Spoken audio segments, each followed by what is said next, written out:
पहले सनातन को लेकर के डीएमके नेताओं का बयान और अब गोमूत्र को लेकर के कहा जा रहा है कि बीजेपी तो सिर्फ उन राज्यों की पार्टी है जहां पर गोमूत्र को पूजा जाता है। गिरिराज सिंह जी हमारे साथ में। गिरिराज जी, सनातन को लेकर के पहले जो बयान दिया गया था, अब कहा जा रहा है गोमूत्र वाली उन राज्यों में बीजेपी जीती है जहां गोमूत्र को पूजा होती है। देखिए,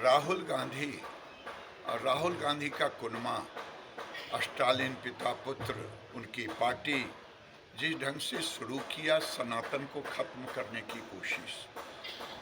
सनातन की पहचान, भारत की पहचान गौ और गंगा से है। हम गौ को पूजते हैं, गौमूत्र को भी पूजते हैं, गौ के गोबर को भी पूजते हैं।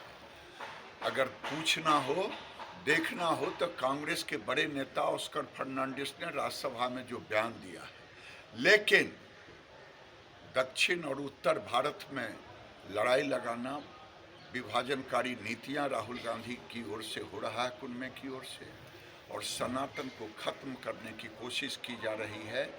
जो सनातन से खेलने की कोशिश करेगा, खत्म करने की कोशिश करेगा, वो खुद खत्म हो जाएगा।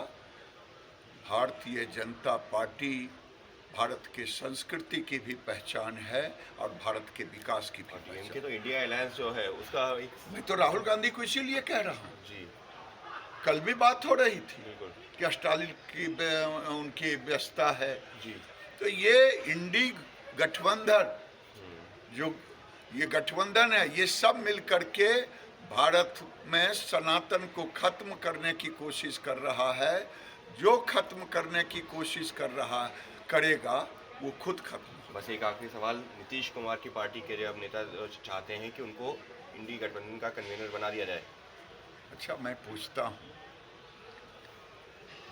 पहले बन भी जाते जब उन्होंने किया था, लेकिन ये 6-8 महीना में जो उन्होंने बिहार में हरकत की कि गए एक मंत्री के पिता के ऊपर श्रद्धांजलि अर्पित करने और मंत्री को फूल चढ़ा के आ गए, तो ये बताता है कि उनकी स्थिति क्या है। और विधानसभा में जिस ढंग से और विधान परिषद में हल्की भाषा को प्रयोग किया और महिलाओं का अपमान किया, दलितों का, जीतन राम मांझी को अपमानित किया, ये बताता है कि संतुलन ठीक नहीं है।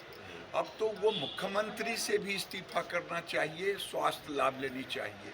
अब देश में कहाँ से उनकी पूछ होगी?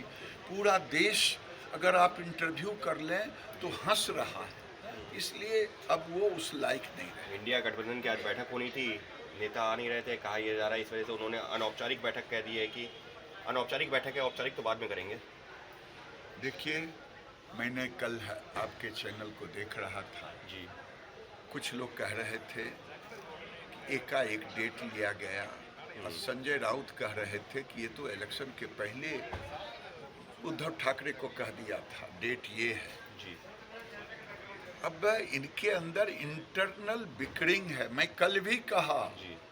क्या अखिलेश जी जिसने कहा, कांग्रेस पर कटाक्ष किया, जी। मैं उस शब्द का प्रयोग नहीं करूंगा। अब क्या जाके कहेंगे? कांग्रेस को वोट दो, किस मुंह से कहेंगे? ये इंटरनल बिकरिंग है।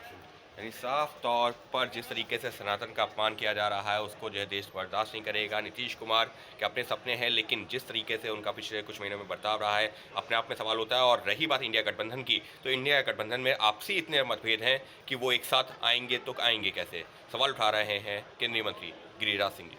अंकित गुप्ता, एबीपी न्यूज़, दिल्ली।